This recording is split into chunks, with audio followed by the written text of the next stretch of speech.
옆에 분들에게 우리 또 인사 나눕시다. 오늘 이 밤에도 은혜 받읍시다. 아멘, 아멘. 예. 이제 우리가 그동안에 여러 시간 우리가 하나님의 말씀을 나누고 진행하다가 우리가 3시간을 쪼개가지고 절기에 대한 말씀을 함께 나눴습니다. 그래서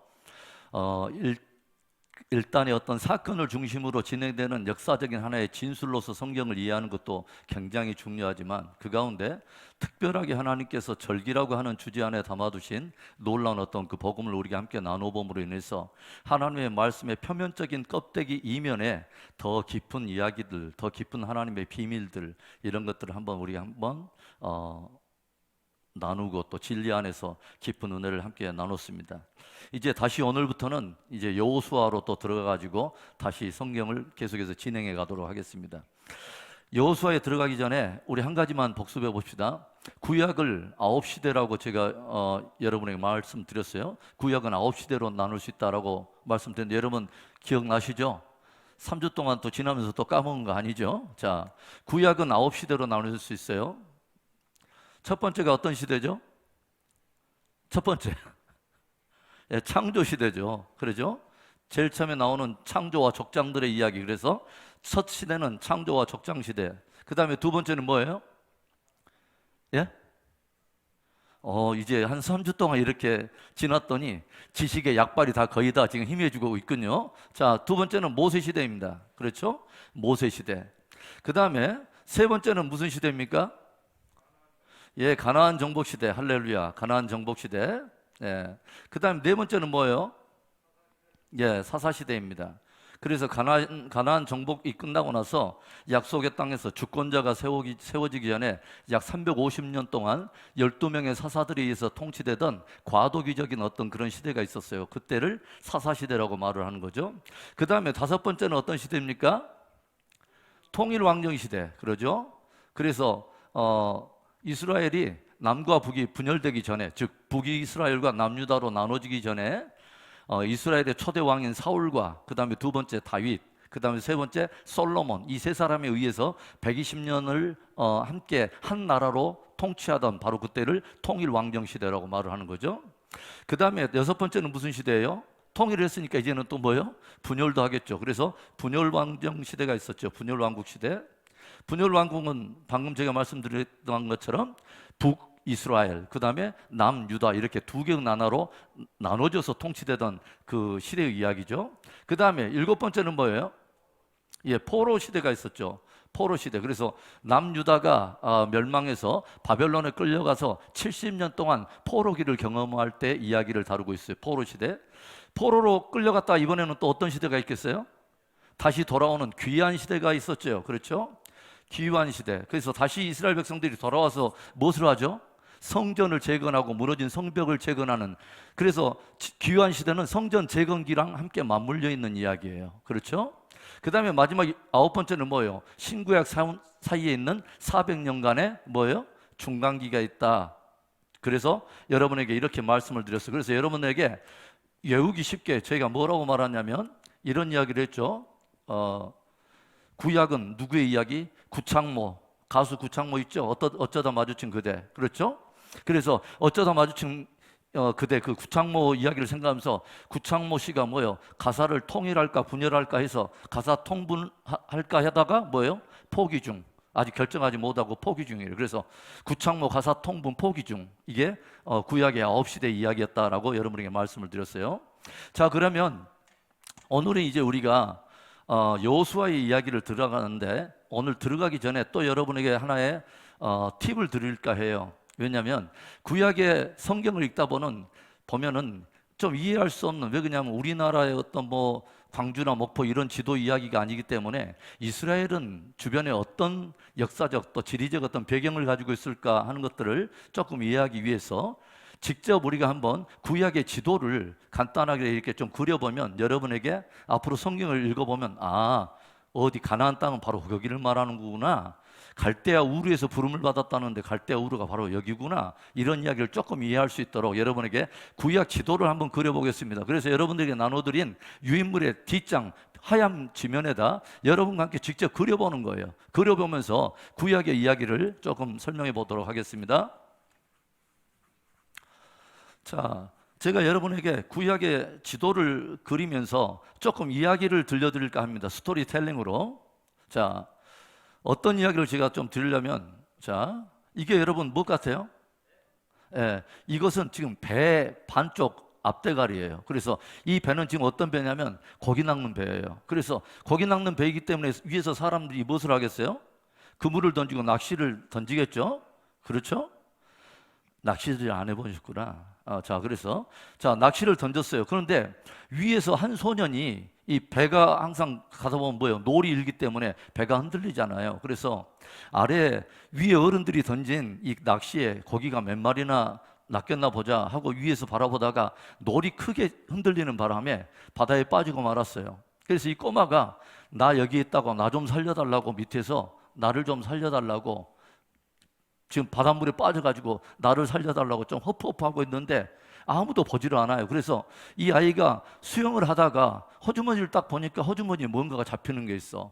그게 뭐냐면 풍선 있죠. 이 풍선 하나가 딱 잡히는 거예요. 그래서 자기가 수영을 하면서 풍선 하나를 매달았습니다. 그리고 풍선에다 무엇을 매달았냐면 자기 장갑 하나를 딱 매단 거예요. 그래가지고 그것 좀 보고 누군가 좀 알아달라고. 그런데 아무도 보는 사람이 없고 하늘에는 뭉게구름만 2개가 둥실둥실 떠가는데 저기에서 멀리에서 큰 물고기가 혀를 낼름낼름 하면서 이 소년에게 점점 다가오는 이 이야기, 이것이 바로 구약의 지도입니다. 자, 그럼 이 구약의 지도에서 지명을 한번 좀 알아봅시다. 여기는 지금 길게 있는, 지금 이곳은 지금 어디를 말하면 지중해를 말해요. 지중해.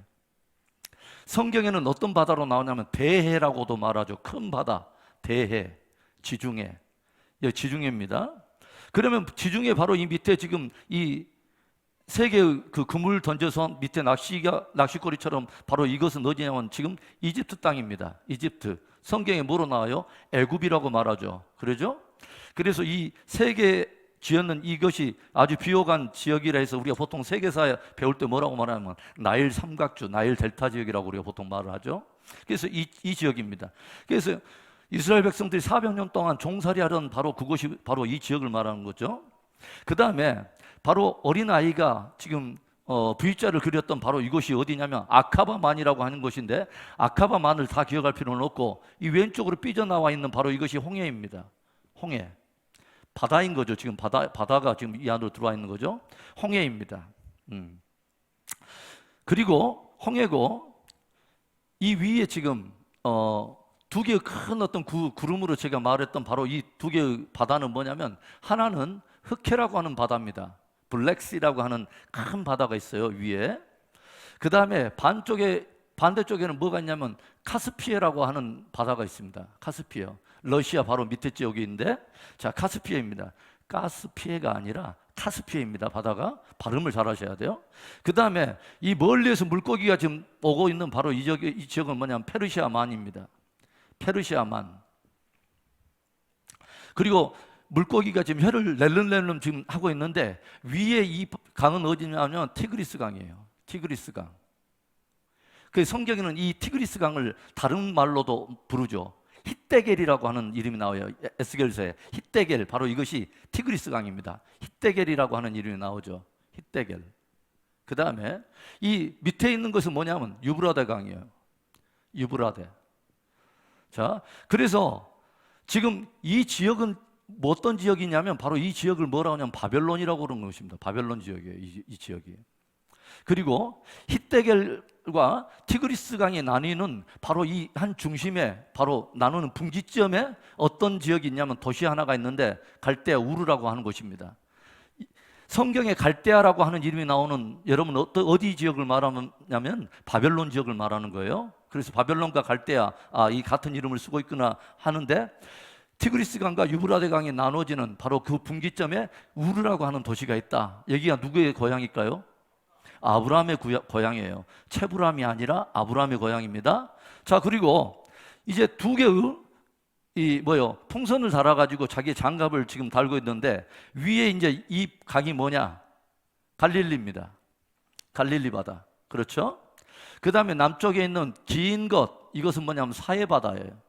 사해바다. 그리고 갈릴리와 사해바다를 이어주는 이 작은 강이 어떤 강이냐?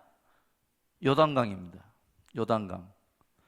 그러면 약속의 땅이라고 불리운 가나안 땅은 주로 어디 지역을 말하느냐? 지금 이 지역인 것입니다. 이 지역을 뭐예요? 가나안 땅. 약속의 땅. 약속의 땅이에요. 약속의 땅인데 우리가 영어로는 뭐라고 하냐면 promised land라고 말하죠. promised land란 뭐냐면 약간 수동적인 의미가 있죠, 여러분. 내가 약속한 게 아니라 일방적으로 약속되어진 땅. 누가 약속했단 말이죠? 하나님이 누구에게? 아브라함에게. 그렇죠. 하나님이 아브라함에게 이 땅을 너와 내 후손에게 주리라고 하나님이 말씀하셨기 때문에 아브라함은 이 땅에 대해서 약속되어진 땅으로서 이 기업을 받은 것입니다. 그렇죠? 이 땅은 굉장히 의미가 있어요. 여러분 보세요. 이제 점점 제가 이제 좀 깊은 이야기들 할 거예요. 자, 그러면 이 지역은 지금 뭐냐? 이 지역은 지금 사막 지역입니다. 사막. 우리가 보통 말할 때 광야 지역이죠.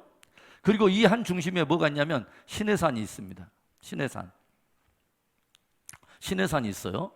자, 그래서 이제 이 정도 이야기를 보면 우리가 어떤 이야기를 할 수 있냐면은 아브라함이 어디서부터 부름을 받았고 어떻게 들어왔고 아브라함의 후손들이 애굽으로 갔다가 어느 루트를 따라서 약속의 땅으로 들어갔구나 하는 것을 여러분들에게 이렇게 설명할 수 있겠죠. 아브라함은 갈대아 우르에서 부름을 받았구나. 티그리스 강과 유브라데강이 나누어지는 갈대아 우르 지역에서 살던 이 아브라함이 부름을 받아서 뭐요? 이 비옥한 지역을 타고 뭐요? 가나안 땅으로 들어왔어요. 그렇죠? 이 지역을 여러분 혹시 세계사를 배웠을 때 여러분 이런 말 들었어요? 비옥한 초승달 지역. 그런 말 안 들었어요? 안 들은 것 같아요. 정직해서 좋아요. 예, 여러분. 그렇다면 여러분들의 세계사 점수는 제가 어느 정도 가늠해 볼 수 있어요. 적어도 여러분들의 세계사 점수는 95점이야. 자, 그러면 비옥한 초승달 지역인데 이 지역이 굉장히 비옥한 지역이에요. 그렇죠? 바벨론 문명, 인류의 4대 문명 중에 하나의 바벨론 뭐예요? 이 유브라데강 이쪽 지역에 문명이 하나 있고 그다음에 뭐예요? 나일 이쪽 나일 문명이 또 있잖아요. 이 지역에 길게 이어지는 여기까지를 뭐라고 말하냐면 비옥한 초승달 지역이라고 말하는 것입니다. 실제 세계사에 나오는 이야기예요. 그러니까 우리가 이런 지명이나 사람의 인명이 또는 어떤 사건을 성경이 계속 들려주는 것은 무엇을 말하냐면 성경은 허구적인 이야기 아니라 지극히 역사라고 하는 것입니다. 아멘. 그런데 역사를 우리가 보통 영어로 뭐라 하냐면 히스토리라고 말해요. 역사는 인생들의 이야기가 아니에요. 히스 스토리, 바로 그분의 이야기인 것입니다. 할렐루야. 그래서 하나님께서 아브라함을 불러서 이 땅에 불러들이고 그 다음에 이 땅을 약속해 주셨는데 하나님께서 이 땅을 약속해 주실 때 하나님께서 아브라함에게 약속을 주셨지만 이 땅을 약속을 받을 때 아브라함은 진정으로 가나안 땅에서 차지하고 있었던 땅은 불과 2-3평밖에 안 됐어요. 아내 사라를 위해서 막벨라 굴 한 귀퉁이를 기업으로 차지하고 있었어요. 그것도 400세겔인가 그 값을 치르고 산 땅이에요. 그렇죠? 그런데 이 땅을 주기라고 약속하고 그 뒤에 뭐요? 야곱의 후손들이 70명이 어디로 가냐면 애굽으로 내려가잖아요. 그렇죠? 이집트에 가서 400년 동안 이곳에서 종살이를 합니다. 이게 바로 모세 시대의 이야기죠, 이제. 그렇죠? 그래도 이집트에서 400년 동안 종살이 하다가 4대 만에 어떤 일이 일어나죠? 모세에 의해서 이제 출애굽을 하는 사건이 일어나죠. 그렇죠? 이때 출애굽을 할 때 하나님께서 원래 아브라함에게 무엇을 약속해 주셨냐면 내가 너에게 뭐요? 많은 민족을 주리라 라고 말씀하시죠. 국민에 대한 약속. 그 다음에 뭐요? 이 땅을 너와 내 후손에게 주리라. 영토에 대한 약속. 그 다음에 뭐냐면 주권자에 대한 약속을 주죠. 너의 씨로 말미암아 천하 만민이 복을 받으리라. 이 3가지 국민, 주권, 영토는 한 나라가 세워지기 위한 3개 요소를 말하는 거예요. 그래서 출애굽기를 통해서 모세 시대를 통해서 우리는 봐야 될 것은 뭐냐면 하나님이 이스라엘 백성들로 하여금 민족이 되게 하셨다고 하는 거죠. 하나님은 약속에 신실하신 분이에요. 인생들은 4대 만에 살아가던 동안 계속 뭐냐면 종살이 하면서 자기 민족에 담겨있는 하나님의 원대한 비전을 까마득히 잊어버리고 있었는지 모르지만 하나님은 당신의 일을 하고 계십니다. 그러죠. 민족을 만들어내. 그 다음에는 무엇을 할까요? 드디어 이제 민족이 만들어졌기 때문에 영토를 향해서 나아가게 하는 이야기가 오늘의 여호수아 이야기입니다. 그렇죠? 그래서 모세가 이 백성들을 데리고 이제 어디를 빠져나옵니까? 홍해를 건너옵니다. 홍해를 건너서 그 다음에 뭐요? 진행하다가 시내산에서 무엇을 받아요? 하나님의 말씀, 율법을 받죠. 그렇죠? 그래서 이스라엘 백성들이 광야를 통과해서 그 다음에 어디로 갑니까? 요단 동편을 통해서 요단을 건너가죠. 요단 건너가가지고 다시 약속의 땅에 들어와서 그 땅을 차지하는 이야기가 여호수아의 정복 이야기입니다. 그렇죠? 이제 보세요. 하나님이 얼마나 약속에 신실하시고 약속의 땅 안에는 어떤 비밀이 있는가를 우리가 한번 봅시다. 하나님이 절차면은 아브라함을 위해서 이 약속의 땅으로 그를 불러들이시더니 그의 후손들을 민족을 만들어서 드디어 뭐요? 약속의 땅에 다시 불러들여요. 그 다음엔 어떤 일이 일어납니까? 가나안 땅에서 살아가다가 드디어 뭐예요? 남유다가 멸망하고 유다 백성들이 포로로 끌려가죠. 어디로? 바벨론으로. 그렇죠. 바벨론으로 끌려갑니다. 그리고 바벨론으로 끌려간 유다 백성들이 70년 만에 다시 돌아오는데 어디로 돌아옵니까? 어디로 돌아와요? 70년 동안 포로로 끌려갔던 유다 백성들이 어디로 돌아와요? 다시 이 약속의 땅으로 또 돌아와요. 그러니까 70년 동안 종살이 하다가 다른 곳으로 간 것이 아니라 또 다시 저들이 예전에 아브라함과 약속했던 그 고토로 다시 똑같은 그 땅으로 또 돌아옵니다. 왜 그 땅으로 돌아오죠? 약속의 땅이기 때문에. 아멘. 그 다음에는 어떤 일이 벌어지죠? 이곳에서 예수님 이후에 AD 70년에 로마의 디도 장군에 의해서 예루살렘과 유다가 초토화됩니다. 이스라엘이 초토화되고 이제 이번에는 바벨론으로 끌려가지 않습니다. 어디로 흩어져 버리냐면 세계 열방으로 흩어져 버립니다. 어마어마하게 흩어집니다. 지금 이제 우리가 보통 흩어진 이 유대인들의 그 후손들, 이런 사람들 보통 디아스포라라고 말하잖아요. 흩어진 사람들. 우리 한국 디아스포라가 뭐 한 176개국 정도에 흩어져 있는 한인 디아스포라가 있기 때문에 한국 디아스포라 그 민족들도 굉장히 풍성한데요. 이스라엘이 더 많습니다. 이스라엘의 디아스포라는 더 많습니다. 더 많이 흩어져 있죠. 그런데 열방에 흩어졌는데 이번에 70년 동안 종살이로 있던 게 아니라 얼마 동안 있다고 하냐면 무려 약 2000년 동안을 이번에는 한 나라가 아니라 애굽이 아니라 바벨론이 아니라 열방에 흩어져 있던 백성들이 다시 돌아옵니다. 그러면 다시 돌아온다면 좋은 데로 갈 수 있잖아요. 가나안이 아니라 카나다나 이런 좋은 땅으로 갈 수 있는데 거기가 아니라 가나안 땅으로 다시 와요. 놀라운 일이죠. 왜 그러죠? 약속의 땅이기 때문에. 아멘? 놀라운 거죠. 그러면 이 이야기는 무엇을 위한 하나의 모형처럼 우리에게 보여주냐면 흩어진 모든 백성들이 다시 약속의 땅으로 오는 일은 사람들이 연출해낼 수 있는 게 아닙니다. 하나님이 약속했기 때문에 하나님이 이 일을 이루시는 것입니다. 그러면 이 일은 도대체 무엇에 대한 모형이냐면요, 이제 예수님이 이 땅 가운데 오실 때는 2000년이 아니라 몇천 년 동안 주 안에서 믿음을 지키고 무덤에 있었던 모든 믿는 자들이 모든 열방과 뿐만 아니라 바다와 땅과 모든 곳에 흩어져 있는 하나님의 사람들이 주님의 강림하신 날에 모든 사람들이 함께 부활해서 약속의 땅, 이 가나안이 실제로 보여주는 천국에 들어가는 것을 그대로 보여주고 있는 것입니다. 아멘? 하나님은 약속에 신실하신 하나님이에요. 제가 바벨론과 예루살렘의 관계에 대해서는 더 이야기가 할 것이 많은데 나중에 약 10번의 또 강의에 의해서 바벨론과 이스라엘의 관계를 제가 또 설명할 때가 있기 때문에 오늘은 이 정도예요. 여러분 놀랍죠? 약속의 땅에 대한 하나님의 그 계획 참으로 놀랍죠? 이런 이야기가 왜 저와 여러분에게 복음이 되냐면 하나님은 저와 여러분을 잃어버리지 않는다는 거예요. 선택한 하나님의 백성들을 하나님께서 놓치지 않고 저와 여러분을 반드시 회복시키실 뿐만 아니라 저와 여러분이 죽음을 두려워하지 않고 우리가 이렇게 죽음을 맞이할 수 있는 이유도 우리는 무엇을 믿기 때문이에요? 부활을 믿는 것이죠. 왜? 아들의 음성을 들을 때가 오나니 곧 이때라. 듣는 자는 살아나리라. 아멘? 놀라운 것이죠. 복음이 그 안에 있는 것입니다. 자, 그래서 앞으로는 성경을 읽을 때 애굽에서 출애굽했다는데 어디 지역이구나? 아, 그쪽이구나. 그쪽에서 해서 지금 시내산에서 하나님의 말씀을 받았다는 거구나. 그래서 저들이 애굽을 광야를 통과해서 요단 동편을 통해서 지금 가나안 땅으로 지금 들어가고 있는 이런 이야기를 지금 해주는 것이구나. 이런 이야기를 약간 가늠해 볼 수 있지 않겠어요? 그렇죠? 자, 그래서 이 정도 이야기를 이제 가지고 오늘 이제 여호수아 이야기를 이제 좀 들어가겠습니다. 자, 여호수아는 어떤 책이라고 말할 수 있냐면 따라서 합시다. 정복과 분배의 책. 여호수아는 정복과 분배의 책이에요. 그래서 가나안 전쟁에 대한 이야기입니다. 예. 그래서 이 가나안 전쟁은 무엇에 대한 모형을 보여주냐면 출애굽한 하나님의 백성들, 즉 주 예수 그리스도 안에서 구원받은 백성들이 이 땅 가운데서 천국의 삶을 이뤄가기 위해서 싸우는 영적 전쟁의 한 모형을 담고 있는 것입니다.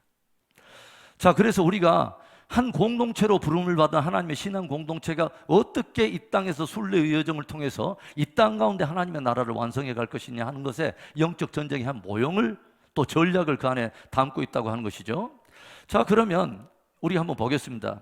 먼저는 가나안을 향한 이제 전쟁 준비를 우리 한번 보겠습니다. 여러분, 광야의 지도자는 누구죠? 모세죠? 그렇죠. 모세입니다. 그런데 모세의 역할은 어디서 끝나냐면 요단강까지입니다. 요단강이 보이는 바로 그 앞에까지가 모세의 역할이에요. 그러니까 모세는 광야의 지도자예요. 그리고 모세는 무엇의 대표라고 말할 수 있냐면 율법의 대표예요. 그렇죠. 율법을 가지고 가나안 광야를 통해서 하나님의 백성들을 이끌었던 사람이 모세입니다. 그런데 요단을 건너기 전에 리더십이 바뀝니다. 누구로? 여호수아로 바뀝니다. 여호수아. 여기도 굉장한 비밀이 있습니다. 여러분, 가나안 땅은 여호수아가 데리고 가는 것입니다. 그러면 여호수아는 어떤 사람이냐? 여러분, 여호수아는 똑같은 구약의 여호수아와 똑같은 음가를 가지고 있는데, 똑같은 의미를 가지고 있는데 뭐요? 비슷한 이름이 있어요. 어떤 이름이 있냐면 호세아라고 하는 이름도 있고요. 또 하나는 어떤 이름이 있냐면 여호수아 또는 호세아. 그 다음에 신약에 와서는 누구? 예수. 이 세 가지 이름은 사실은 다 똑같습니다. 음가에 따라서 조금 이렇게 다르게 이렇게 표기됐을 뿐인데 다 한 이름이죠. 그렇죠? 이름의 뜻이 뭐예요? 구원자라고 하는 뜻을 가지고 있죠. 그렇죠? 그 백성들을 저희의 죄에서 구원할 자이심이라 해서 죄로부터 구원한다고 하는 구원자의 의미가 있어요. 굉장한 의미가 있는 것이죠. 가나안은 무엇에 대한 모형이에요? 천국에 대한 모형이에요. 그래서 천국은 누가 데리고 들어가냐면 모세가 데리고 들어가는 것이 아닙니다. 천국은 예수님이 데리고 가는 것입니다. 아멘? 이것에 대한 어떤 기이한 이 모형들이 있어요. 그리고 나중에 여러분, 예수님이 변화산에서 이제 드디어 제자들 앞에 당신의 영광을 보이시죠. 그렇죠. 그 전에는 자기들하고 같이 손으로 집어먹고 함께 먼지 풀풀 나는 팔레스타인 땅 돌아다니면서 막 뭔 일은 하신 것 같은데 거의 제자들이 뭐예요? 조금 차원이 다른 어떤 선생 수준으로 바라보고 있었는데 변화산에서 완전히 주님이 당신의 영광을 드러내시죠.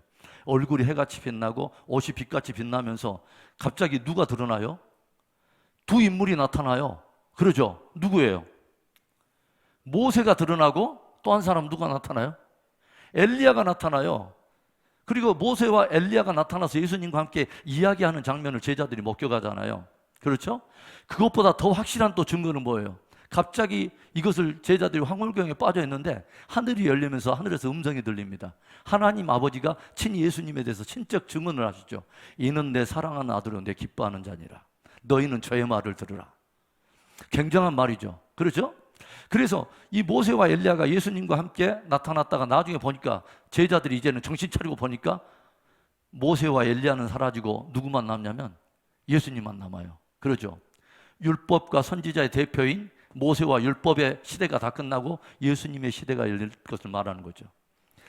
놀랍죠, 여러분? 그리고 이것은 또 무엇을 보여주냐면 장차 일어날 일의 한 모형을 담고 있어요. 뭐냐면 예수님의 재림 때에 어떤 일들이 일어날 것을 보여주냐면 모세는 어떤 사람의 또 대표냐면 아까쯤에 율법의 대표이기도 하면서 모세는요 주를 믿다가 죽었다가 다시 부활할 자의 한 모형 대표예요.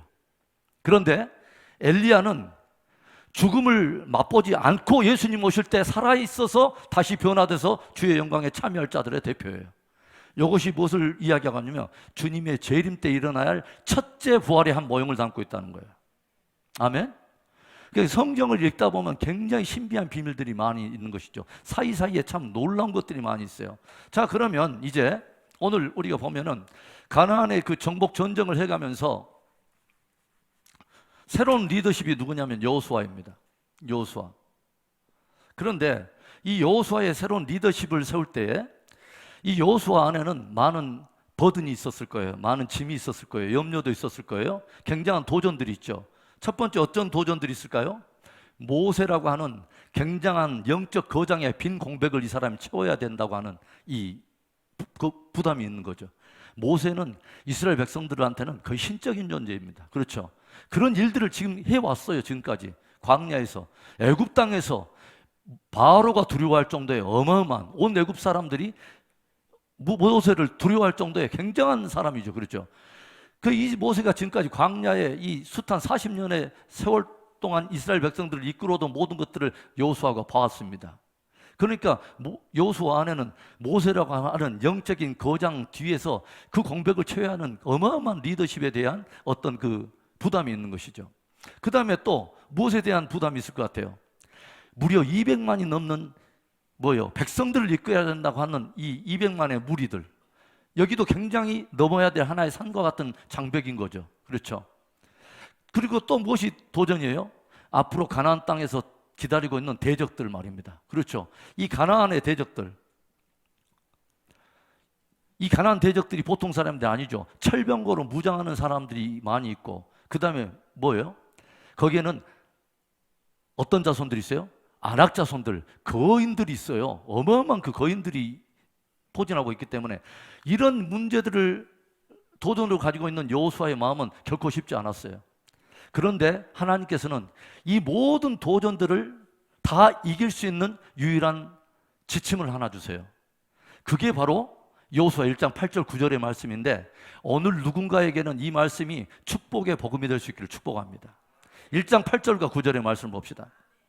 자, 함께 읽어봅시다. 시작. 이 율법책을 내 입에서 떠나지 말게 하여 주야로 그것을 묵상하여 그 안에 기록된 대로 다 지켜 행하라. 그리하면 내 길이 평탄하게 될 것이며 내가 형통하리라. 내가 내게 명령한 것이 아니냐? 강하고 담대하라. 두려워하지 말며 놀라지 말라. 네가 어디로 가든지 내 하나님 여호와가 너와 함께 하시느니라 하시니라. 아멘. 하나님께서는 유일하게 여호수아에게 이 어마어마한 도전 앞에 직면해 있는 여호수아를 붙들어 주기 위해서 딱 하나를 주십니다. 뭡니까? 율법책입니다. 하나님의 말씀. 여러분, 하나님의 말씀이 하나님 우리에게 주시는 최고의 무기이면서 전략입니다. 아멘. 굉장한 말이죠. 하나님의 말씀. 이 말씀을 딱 붙들고 가라는 거죠. 그러면 모세를 누가 세웠간데? 하나님이 세웠어요. 모세와 함께 하던 것 같이 내가 너와 함께 하리라. 뭘만 하면? 이 말씀을 붙들고 가면. 아멘. 그리고 200만의 무리들이 관건이 아니라 가나안 대적들이 크고 작고 이것이 관건이 아니라는 거죠. 뭐예요? 이런 200만의 무리보다 가나안의 대적들보다 크신 하나님이 나와 함께 하시기 때문에 뭔만 하면 하나님의 말씀만 붙들고 가면. 아멘. 여러분, 어떤 음성보다도, 어떤 대적의 음성보다도, 내 내면에서 일어나는 많은 쏟아내는 생각의 소리보다도 하나님의 말씀을 크게 듣는 지혜가 있기를 축원합니다. 마지막 시대는 하나님의 말씀을 크게 들어야 살 수 있는 시대예요. 왜? 굉장한 미혹이 많기 때문에. 미혹이 많기 때문에. 이제는 굉장한 비진리의 홍수 시대이기 때문에 여러분, 믿음의 부모들이 1세들이 하나님의 말씀에 붙들려 있지 않으면 자녀들을 붙들어 줄 수가 없습니다. 그래서 하나님의 말씀이 중요한 거예요. 여러분, 날마다 하나님의 말씀을 가까이 하세요. 하나님의 말씀을 깊이 묵상하십시오. 그래야 여러분, 하나님이 말씀하시는 진짜 형통의 길을 걸을 수 있습니다. 자, 그 다음에 하나님의 말씀은 너무도 중요해요. 그래서 하나님의 말씀으로 무장을 해야 돼요. 그렇죠? 그래서 사도 바울이 하나님의 몸된 교회와 성도들을 위해서 에베소서를 보면은 정말로 내가 너희에게 구원한다 하면서 마지막 시대를 염두하면서 하나님의 교회가, 하나님의 성도들이 영적으로 무장하기 위해서 주님께서 사도 바울이 뭐예요? 전신갑주를 입으라라고 말하죠. 그러죠. 구원의 투구를 쓰라. 너는 의의 흉배를 두르라. 진리의 허리띠를 띠고 뭐예요? 평안의 복음에 예비한 신발을 신고 믿음의 방패를 가지라. 그리고 성령의 검 하나님의 말씀을 가지라. 여러분, 이 전신갑주 중에 나머지 5개는 다 수비형이고 방어형인데 유일하게 하나만 공격형입니다. 성령의 검 하나님의 말씀을 가져야 됩니다. 아멘. 그래서 여러 가지 어떤 많은 일들이 일어나고 이단 사설이 난무하고 세상의 풍조들이 보이고 눈앞에 가시적으로 현상이 주는 어떤 위협적인 메시지가 와도 무엇으로 후려치냐면 내 안에 있는 하나님의 검으로 치는 것입니다. 아멘. 그래서 하나님의 말씀이 있어야 돼요. 말씀이 없으면 사실은 믿음이 없는 것입니다. 왜냐하면 우리의 믿음의 대상이 하나님의 진리인데 진리를 하나님의 말씀을 믿지 않는다면 우리의 신앙의 대상은 뭐라는 소리예요? 나의 느낌? 여러분, 감정 믿으세요? 굉장히 위험합니다. 여러분, 하나님의 말씀에 대한 믿음이어야 합니다. 굉장히 중요한 거죠. 그래서 말씀으로 무장하는 거예요. 지금 이런 시대에, 코로나 시대에 어떤 분은 이런 시대야말로 성경을 많이 읽었대다 해서 성경을 막 한 달 만에 막 1독씩 막 끝내신 분도 있어요. 제가 미국에 있을 때 우리 장로님 한 분은 코로나 시즌이 오니까 이분하는 거 하나님의 말씀을 얼마나 그냥 읽는지 한 2년 3년 안에 25독 30독을 막 하시는 분이 있어요. 자, 그래서 여러분, 말씀에 붙들린 것이 최고의 무장이에요. 그 다음에 뭐예요? 이 가나안 전쟁을 위해서 연합과 동역의 정신을 깊이 알아야 돼요. 여러분, 여호수아에 딱 보면은 어떤 이야기가 나오냐면 요단강을 딱 건너기 전에, 가나안 땅을 딱 들어가기 전에 여호수아가 어떤 특별한 지파에게 아주 특별한 명령을 내린 적이 있어요. 그게 뭐냐면 두 번째, 여호수아 1장 15절의 말씀인데, 여호수아 1장 15절의 말씀을 우리 한번 읽어봅시다. 시작. 여호와께서 너희를 안식하게 하신 것 같이 너희의 형제도 안식하며 그들도 너희의 하나님 여호와께서 주시는 그 땅을 차지하기까지 하라. 그리고 너희는 너희 소유지 곧 여호와의 종 모세가 너희에게 준 요단 이쪽 해 돋는 곳으로 돌아와서 그것을 차지할지니라. 이 이야기를, 전후 이야기는 제가 하지 않았습니다만은 이 이야기는 여호수아가 두 지파 반에게 명령한 것입니다. 두 지파 반에게. 두 지파 반은 어떤 지파를 말하냐면, 자, 요단강을 건너갑니다. 이스라엘 백성들이 요단을 건너가서 지나가는데 모세가 리더십일 때 요단을 건너가기 전에 이미 자기들의 기업을 이미 받은 지파가 2개 반지파가 있었어요. 어떤 지파냐면 루벤 지파, 그 다음에 뭐예요? 갓 지파, 그 다음에 뭐예요? 므낫세 반지파예요. 이 지파를 불렀습니다. 이들은 이미 요단 동편에서 전쟁을 치르고 자기들의 기업을 다 차지했던 사람들이에요. 그러니까 저 사람들은 요단을 건너지 않아도 될 사람들이에요. 그렇죠? 여기에 이제 남아도 될 사람들이에요. 그런데 여호수아가 명령합니다. 너희는 형제들보다도 더 먼저 무장하고 뭐예요? 다른 너희 형제들도 다 이 가나안 서쪽에서 다 안식을 얻기까지, 자기의 기업을 차지할 때까지 너희들은 그들의 선봉에 쳐서 저들을 위해서 싸우라. 저들이 다 안식을 얻게 되면 너희들은 비로소 요단을 건너서 다시 너희의 지역으로 와서 너희 기업을 차지할지니라고 이 두 지파 반에게 명령을 내려요. 그리고 이들이 헌신합니다. 알겠습니다 하고 요단을 건너가요. 형제들보다 먼저 앞서. 굉장한 것들을 보여주는 거죠. 여러분, 이 가나안 전쟁의, 정복 전쟁의 핵심은 뭐냐면요, 연합전쟁이라고 하는 거예요. 연합전쟁. 우리 신앙의 싸움은 나 홀로 할 수 없어요. 하나님은 우리를 공동체로 불렀어요. 아멘입니까? 그래서 주의 몸된 교회와 신앙 공동체를 함께 신앙생활하면서 내 혼자 무엇을 하겠다고 하는 것은 굉장히 위험한 거예요. 함께 연합해서 일하는 것을 배우지 않으면 굉장히 위험한 거예요. 아멘입니까? 그래서 여러분, 루벤 지파, 갓 지파와 므낫세 반지파의 공통점이 하나 있는데, 여러분 이것을 아시는 분 오늘 저녁에 제가 특별한 선물 하나 드릴게요. 루벤 지파, 갓 지파, 므낫세 반지파의 공통점은 뭘까요? 자, 이것을 아신 분은 오늘 저녁에 저 뒤에 있는 TV 떼어가셔도 돼요. 하나님을 믿는 거, 할렐루야, 예, 그거 맞습니다만은 자, 좀 더 세밀하게, 자, 우리 집사님은 좀 더 연구하시면 다음 해 정도는 앞에 있는 이 스크린 떼어가도 되죠. 자, 그러면 이 두 지파 반의 공통점은요, 장자 지파입니다. 다 장자들입니다. 루벤은 레아에게서 난 첫 번째 아들이 루벤입니다. 갓은 실바에게서 난 첫 번째 아들이 갓입니다. 므낫세는 요셉의 첫 번째 아들이 므낫세입니다. 다 장자 지파입니다.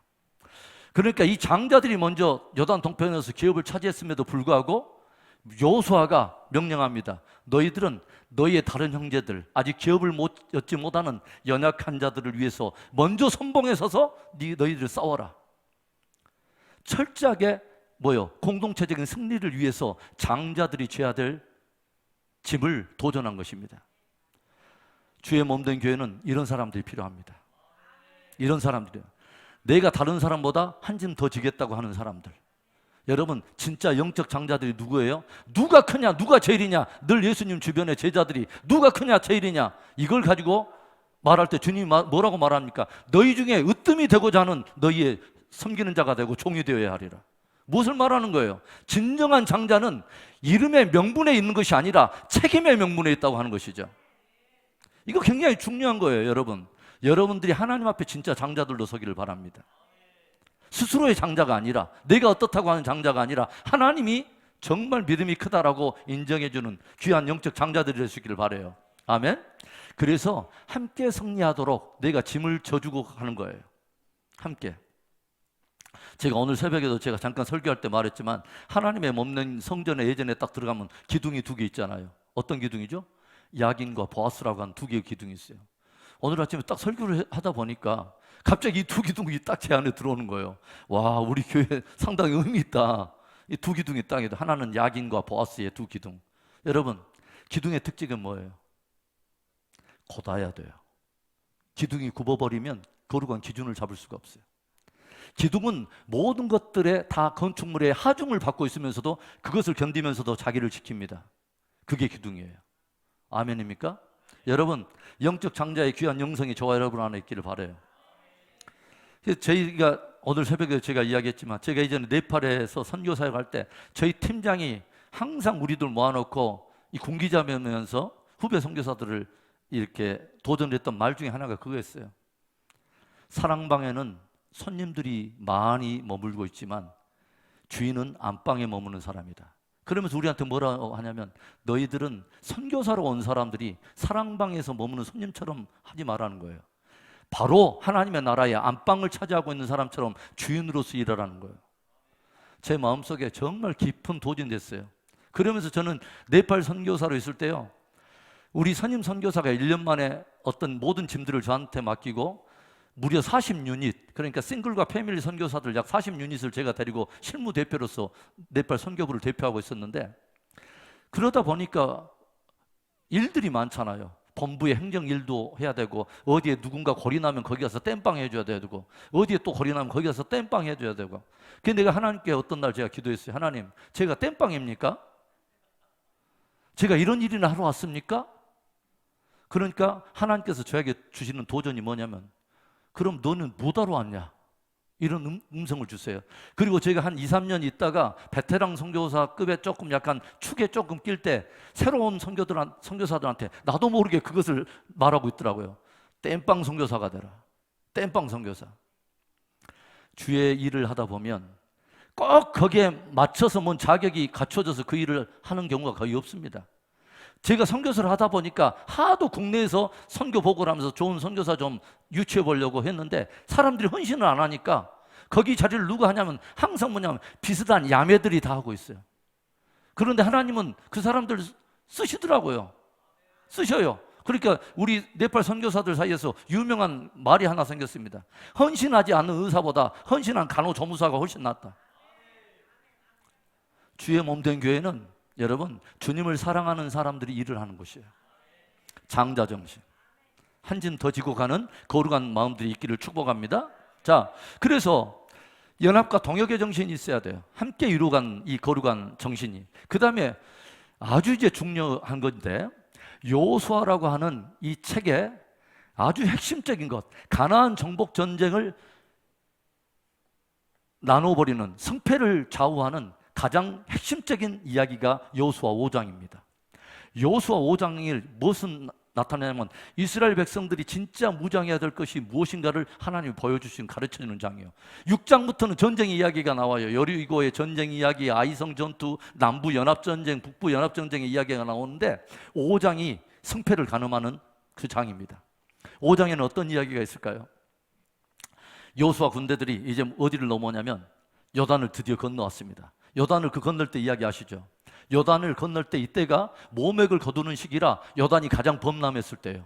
그러니까 요단 물이 어마어마하게 급물살을 타고 흘러내리고 굉장히 범람할 때 쉽지 않은 바로 그곳에 하나님의 말씀에 순종해서 저들이 법궤를 메고 요단을 건너갑니다. 그렇죠.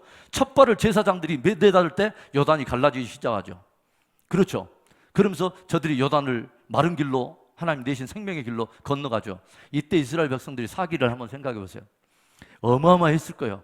하나님이 이제 우리에게 이 가나안 대적들을 붙이시는구나. 이 가나안 땅은 이제 우리 땅이구나.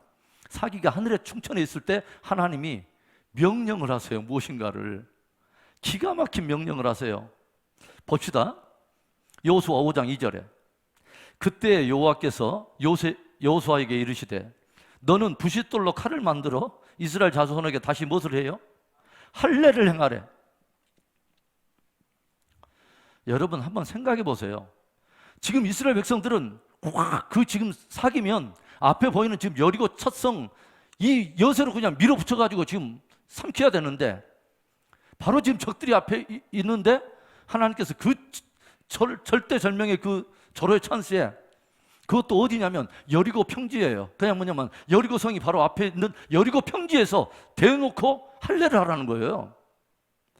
여러분 이런 하나님의 요구가 여러분 어떻게 이해가 되세요? 늘 주님과 우리와의 조금 어려운 부분이 뭐냐면 주님은 주님 수준의 말씀하시고 우리는 우리 수준으로 이해한다는 거예요. 이게 늘 갈등이죠, 여러분. 그래서 그러나 주님이 하신 말씀이 다 비합리적이고 비과학적인 이야기가 아닙니다.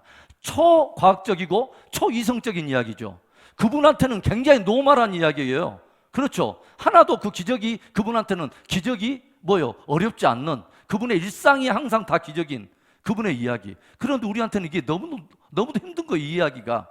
그래서 우리에게 요구되는 게 믿음입니다. 자, 그럼 우리 한번 봅시다. 이때 뭐냐면 할례를 요구해요. 할례가 뭐예요? 남자들의 포피를 잘라가지고 뭐예요? 이게 제거하는 것이잖아요. 그렇죠. 이 할례 의미는 뭐예요? 창세기 17장에 하나님께서 아브라함과 최초의 할례 언약을 맺으시죠. 할례라고 하는 이 언약을 맺으면서 아브라함아 너에게 속해 있는 모든 남자 앞으로 너에게 나타날 너의 후손들의 모든 남자아이들은 다 뭐예요? 할례를 행하라. 이것이 무엇에 대한 표징이에요? 저들이 나에게 속해 있는 하나님의 백성과 자녀됨의 표징이니라. 그리고 이 할례가 없는 자들은 나의 백성 가운데 끊어지리라 라고 말씀해요. 할례가 그러니까 굉장히 중요하죠. 그렇죠. 하나님의 백성과 하나님의 자녀됨의 표징을 직접 몸에 새기는 거, 바로 이게 할례 의미죠. 여러분 굉장히 중요한 거예요. 할례. 이스라엘 백성들이 지금 사기 충천해갖고 지금 여리고 지금 정복하려고 지금 마음이 지금 거기에 가 있는데 하나님께서는 저들을 막으시고 할례 행하라는 거예요. 다른 때 하면 안 돼요. 지금 전쟁 중이잖아요. 전쟁. 예? 그것도 지금 난공불락의 여리고성 지금 바로 앞에서 이게 지금 웬일이에요, 하나님께서. 오늘 아침에 새벽 설교 기억나세요? 모세에게 하나님께서 출애굽 사명을 주시고 그 출애굽 사명을 감당하려고 이제 모세가 사명 비전을 가져서 애굽으로 향해서 가는 길에 하나님께서 갑자기 길에서 모세를 만나서 모세를 죽이려고 하는 이상한 일이 일어났어요. 오늘 새벽 설교에 그 말씀 나왔죠. 그러니까 뭔가가 이상해가지고 십보라가 아내인 십보라가 뭐냐면 뭔가가 낌새가 아는 게 있어서 곧장 돌칼을 가져다가 아들의 포피를 잘라가지고 할례를 하니까 하나님께서 모세 생명을 보존하는 이상한 이야기가 나오잖아요. 저와 여러분들은 꼭 알아야 돼요. 영적 전쟁의 비밀들을 알아야 돼요. 저와 여러분들에게 급한 일이 있는가 하면 하나님이 급하게 요구하시는 일이 있다는 거예요.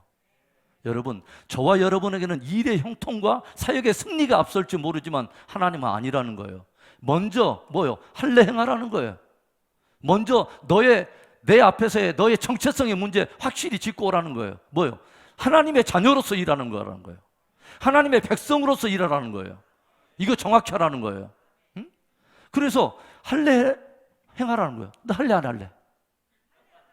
제가 할래요. 그래가지고 이 여호수아 군대가 순종하잖아요. 그렇죠? 할례 딱 끝나니까 이번엔 또 뭐 하라고 해요?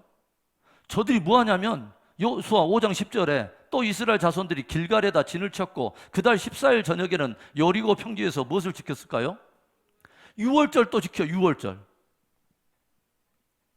기가 막힐 노릇이에요. 지금 뭐냐면 여리고 지금 빨리 지금 정복해야 되는데 이 중요한 순간에 하나님께서는 뭐요? 할례 하고 또 뭐요?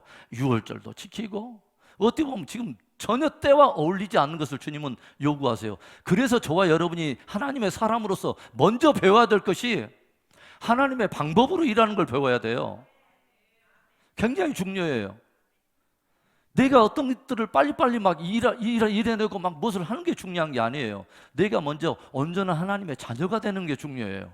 하나님의 백성. 그리고 내 안에 유월절의 흔적이 있어야 돼요. 뭐요? 내 존재의 근거가 십자가 위에 있어야 된다고 하는 거죠. 하나님의 은혜. 이건 굉장히 중요해요. 어떤 일을 똑같이 하는데 할례와 유월절을 경험하면서 그 정신 위에서 일을 하는 사람과 이것 없이 제멋대로 하는 사람들이 달라요. 열매가 달라요. 하는 것 같은데 표면적으로는 일은 돌아가. 되어진 것 같은데 열매가 달라요. 여러분, 이런 일들이 얼마나 중요한지 아세요? 할례를 받고 유월절을 딱 지내고 나서야 드디어 여호수아 군대 앞에 누가 나타나는지 아세요? 여호와의 군대 장관이 나타나요. 그 말이 뭔 말이냐면 이 전쟁이 나에게 속하였다는 거예요. 하나님의 전쟁은 거룩한 전쟁이에요. 그래서 하나님께서 이것을 요구하는 거예요. 이것이 얼마나 중요한가를 보여주는 게 여리고성과 아이성 전투의 실제적인 하나의 승패의 경험이에요. 오늘은 거기까지만 제가 이야기할 건데 여러분, 여리고와 아이성 전투가 나옵니다. 이제 처음 전쟁으로 들어가는 거예요. 여러분, 여리고라고 하는 전쟁 딱 들어갔는데 가나안 땅이 이렇게 길게 있었잖아요. 그런데 여호수아의 전략은 이겁니다. 중부를 잘라놓고 나서 남부 따로 먹고 북부 따로 먹는 겁니다. 먼저 중부를 갈라버리는 거예요. 거기 중부에 뭔 전투가 있냐면 여리고와 아이가 있어요. 그리고 나서 남부 연합군대를 쳐버리고 북부를 치는 것이 여호수아의 전략이에요. 그래서 처음으로 들어갈 때 첫 성이 여리고를 만나잖아요. 그러나 이름처럼 여린 성이 아니었어요. 이중벽을 가지고 있는 가나안의 가장 강력한 난공불락의 요새가 여리고였어요. 그런데 이 여리고에서도 마찬가지예요. 여리고 전투의 전략으로 하나님이 주신 게 또 가관도 아닌 전략을 주세요. 뭘 주시죠? 하루에 한 번씩 나팔을 부는 사람이 절로 앞에 먼저 행하고 그 다음에 법궤를 맨 제사장이 그 뒤에를 따르면서 함께 법궤를 따고 가고 그 다음에 후군들이 뒤에 군사들이 따라오고 앞에는 일부 정군을 조금 이 제사장 무리를 호위하는 정군이 배치되고 이런 형태로 하루에 한 번씩 아무 말도 하지 말고 그것도 아무 말도 하지 말고 침묵이 전략이야. 조용히 한 바퀴 돌아는 거예요. 이른 아침에 일어나서 새벽 일찍 일어나서 한 바퀴 돌아는 거예요. 여리고성. 그리고 나서 두 번째 날도 또 똑같이 하라는 거예요. 6 동안을 계속. 그러니까 이스라엘 백성들이 속으로만 뭔 생각했겠냐면 돌아버리겠네. 그래가지고 그것도 돌았어. 그 다음에 뭐요? 7째 날은 한 바퀴가 아니에요. 몇 바퀴요? 7바퀴를 돌아버려. 이제는 완전히 돌아버리겠네. 그런데 6째 날까지는 침묵하고 돌다가 7번째 날에는 내가 외치라 할 때에 너는 일사불란하게 너희들을 외치라. 그러면 그 여리고성이 너희의 힘에서가 아니라 위에서부터 아래로 무너진다는 거예요. 이게 하나님이 주신 전략인데 우리가 이해가 돼요? 여러분, 하나님의 말씀을 믿음으로 바라볼 수 있는 눈이 있기를 바랍니다. 하나님의 말씀은 우리의 이성을 가지고 내가 다 이해해서 믿겠다고 하는 사람은 평생을 못 믿어요. 저와 여러분의 구원에 대해서도 마찬가지예요. 어떻게 이런 일들이 있을 거라고 우리가 어떻게 이성적으로 우리가 그런 것을 알아요? 하나님이 은혜로 주신 것을 어떻게 우리가 이해하냐고요? 이해가 아닌 믿음입니다. 믿으면 보게 돼요. 믿으면 알게 돼요. 이게 하나님의 역사예요. 그래서 여러분 얼마나 이 기가 막힌 이야기예요? 여기에서 여러분들의 이 앞전에 제가 나팔절 이야기를 했던 이야기 여러분 생각나세요? 나팔절에 대한 이야기를 여러분 생각하면 정말 놀라워요. 여러분 나중에 요한계시록을 보면은 7 나팔에 대한 이야기가 나와요. 그렇죠? 그 다음에 7번째 나팔이 불 때 어떤 일이 일어날 거라고 하는 것을 요한계시록에 들려준 이야기가 하나 있었어요. 나팔의 이야기는 너무도 중요해요. 첫 번째, 두 번째, 세 번째, 네 번째, 다섯 번째, 여섯 번째, 일곱 번째. 일곱 번째 나팔이 딱 불려질 때 어떤 일이 일어나냐? 요한계시록 이 구절을 한번 찾아봅시다. 요한계시록 11장 15절의 말씀. 요한계시록 11장 15절의 말씀. 자, 요한계시록 11장 15절 찾으셨어요? 예. 중간에 미가서를 좀 늦게 찾으면 이해가 되는데 요한계시록을 늦게 찾으면 좀 이해가 안 돼. 저 요한계시록 자 11장 15절 함께 읽습니다. 시작.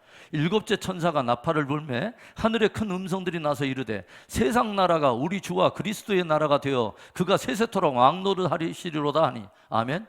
일곱째 나팔이 불면 어떤 일이 일어나냐? 이 세상에 주권이 바뀌어요. 그리스도의 나라가 드디어 시작이 돼요. 아멘. 이때 어떤 일이 일어나면 성도들에게는 첫째 부활에 함께 참여하여 그리스도와 함께 왕노릇하는 일이 일어나요. 아멘. 자, 똑같은 이야기가 계시록에 이렇게 풀어졌어요. 일곱 번째 나팔이 불 때 하나, 두 개, 세 개, 여섯 번째, 일곱 번째 나팔 불면 이 세상에 주권이 바뀐다. 하나, 둘, 셋, 넷, 다섯에서 일곱 번째 나팔이 불게 되면 가나안 땅에 주권이 바뀐다. 여호수아에 의해서. 여호수아는 누구의 모델이에요? 예수. 제가 말했죠. 여호수아, 호세아, 예수. 단순한 여리고의 전쟁이 아니에요. 그것 안에도 역시 뭐냐면 장차 되어질 일이 한 모형을 그대로 보여주고 있는 것입니다. 얼마나 놀라워요. 아멘? 예, 여러분. 그래서 여리고성에서 침묵 전략이에요. 이 사람들은 뭐냐면 그냥 하나님의 말씀이니까 일단은 가는 거예요. 그리고 절대로 누구든지 말을 못 하겠어요. 왜 그런지 아세요? 저들이 지금 하는 일은 뭐냐면 저들은 제사장이 뭘 부냐면 양강나팔을 지금 불고 있어요. 램스혼, 어린 양의 뿔로 만든 양강나팔을 불어대요. 눈은 어디로 주목하냐면 언약궤를 주목하고 계속 돌고 있어요. 이게 한 바퀴. 다른 말은, 인간적인 말은 한마디도 못하게 만들었어요. 하나님의 일은 그렇게 해야 돼요. 눈으로는 오직 하나님의 말씀을 보고 있고 귀로는 어린 양에 대한 복음을 알고 있어야 돼요. 여러분, 다른 것에 흩어지면 안 돼. 오직 주의 몸된 교회는 복음이 들려줘야 되고 어린 양 예수 그리스도가 높임을 받아야 돼. 인간적인 소리를 나서 들리거나 이런 것은 그건 지혜가 아니에요. 절대로 아니에요. 그래서 여기에 집중하면서 돌아갑니다. 집중하면서 돌아가고 나서 이들이 순종했을 때 여리고가 무너지고 맙니다. 순종이 소중했고 거룩을 지켰고 뭐예요? 그 다음에 서로 연합했습니다. 완전히. 그렇죠. 5장에 하나님의 백성들에게 요구되는 그것들을 다 무장하고 여리고를 정복한 것입니다. 그런데 그 뒤에 이제 사건이 벌어지죠. 아이성 전투는, 아이는 이름 자체가 아이라 그런지 몰라도 굉장히 작은 성이었어요. 여리고에 비해서는 너무도 작은 성인데 딱 보고 나서 이제 승리한 이스라엘 백성들이 여리고 성이 너무 작으니까 여호수아에게 찾아서 저 성은 너무도 적으니까 군사도 다 보낼 필요 없고 2-3천 명만 보내시죠.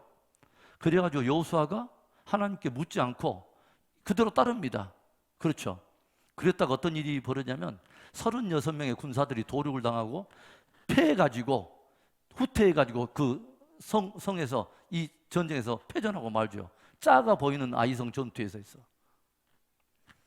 왜 패배했을까요? 아이성에서. 여리고성을 정복할 때 하나님께서 말씀해 주신 게 하나 있어요. 너희들은 이 성을 정복하면 이 성은 가나안의 모든 성 중에 첫 성, 첫 열매이기 때문에 어떤 것도 너희들이 인간적으로 취하지 말고 모두 다 태워버려서 하나님께 번제로 드리라. 이것을 말씀했어요. 그런데 이스라엘 백성 가운데 누군가 한 사람이 여리고의 전리품 가운데 무엇인가를 훔쳤습니다. 그렇죠. 신할 땅에, 즉 바벨론산 외투 몇 벌과 은금 조금 이것을 자기 장막에게 은근하게 숨겼어요. 그렇죠. 그러나 이스라엘 백성들은 아무도 몰랐어요. 나 하나쯤이야라고 생각했던 이 죄가 온 공동체 안에 어떤 영향을 줄지를 몰랐어요. 그런데 아이성 전투에서 딱 패전하고 나서 여호수아가 하나님 앞에 울면서 묻습니다. 하나님, 왜 우리가 이런 일이 있었고 왜 이렇게 패전하게 됐습니까? 그러니까 하나님께서 말씀해요. 너희 중에 나의 물건을 도둑질한 자가 있었다 이 말이에요. 그러면서 누가 잡히냐면 아간이라고 하는 사람이 한 사람이 결국은 잡히잖아요. 제비 뽑아서 지파가 나오고 그 다음에 족속이 빠지고 가정이 조이비 뽑고 나중에 딴 사람 뽑았더니 아간이 정확히 딱 뽑히잖아요. 그러죠? 누가 알고 계신다는 이야기죠? 하나님이 알고 계신다는 거죠. 그렇죠? 그래서 하나님께서 아간 한 사람 때문에, 그래서 이 일로 인해서 어떤 일이 벌어지죠? 결국은 여호수아가 아간을 데리고 가지고 그 가속에 속해 있는 모든 것들을 아골 골짜기로 데리고 가가지고 회중들이 다 돌로 쳐가지고 다 죽여버리잖아요. 그리고 불로 태우고, 그리고 나서야 이제 다시 하나님께서 아이성을 향해서 전략을 주시는데 한번 보세요. 자, 이제 거의 다 끝났습니다. 자, 여호수아 8장을 봅시다. 자, 5분 안에 끝냅시다. 여호수아 8장. 여호수아 8장에 이제 그러고 나서 이제 보니까 하나님께서 이런 말씀을 주시는 거예요. 자, 8장 2절과 3절을 보겠습니다. 너는 여리고와 그 왕에게 행한 것 같이 아이와 그 왕에게 행하되 오직 거기서 탈취한 물건과 가축은 스스로 가지라. 두 번째, 아이성 모든 전리품 가져도 좋다고 주님이 말씀하시면서 뭐라고 하냐면, 너는 아이성 뒤에 무엇을 하라고요? 복병을 둘지니라. 복병도라. 그 다음에 또 3절에는 이에 여호수아가 일어나서 군사와 함께 아이로 올라가려 하여 용사 3만 명을 뽑아 밤에 보내며, 이렇게 나오는데 하나님께서 1절을 보면 뭐라고 나냐면, 두려워하지 말라, 놀라지 말라, 군사를 다 거느리고 일어나서 아이로 가라. 군사도 다 거느리고 가래요. 무엇을 지금 보여주려고 하는 거냐면, 여러분, 여리고성 전투에서는 저들은 분명히 하나님께 주신 전략을 가지고 있었어요. 말씀을. 아이성 전투에서 하나님의 말씀을 묻지 않았어요. 아이성을 향한 하나님의 전략을 저들은 묻지 않았어요. 하나님은 복병 전략을 분명히 가지고 계셨고 군사가 다 올라갈 것을 가지고 계셨는데 묻지 않았어요. 저들이든 눈에 보이는 시야대로 자기들 마음대로 2-3천 명만 가면 되겠습니다 하고 가서 싸웠고, 저들 가운데 거룩이 무너진 일도 새까맣게 모르고 영적인 둔감에 빠져버린 거예요. 거룩에 대한 이 무장들이 다 해체돼 버리니까 아무리 작은 문제 하나도 돌파해낼 수 있는 능력조차 없더라 이거죠. 거룩에 대한 싸움입니다. 이건 굉장히 우리들의 신앙생활에도 너무도 중요한 비밀을 가져다 주고 있는 거예요. 여러분, 이 가나안 전쟁에 대한 영적 비밀들을 깊이 새겨보는 귀한 은혜가 있기를 바라요. 이것은 가정 안에서도 똑같이 적용되고 신앙 공동체도 똑같이 적용되는 말이에요. 여러분, 거룩이 관건입니다. 거룩.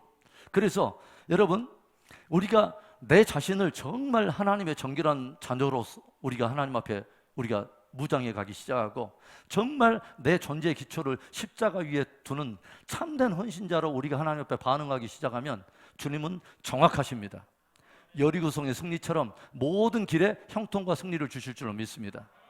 여러분, 이제 오늘 우리가 이제 아이성 전투까지 이제 이야기를 딱 끝내고 다음에는 중부 전쟁과 남부 전쟁의 이야기, 갈렙의 이야기, 그 다음에 기생 라합에 대한 이야기, 기브온 족속에 대한 이야기하고 우리가 가나안 정복 시대 이야기를 마치겠습니다.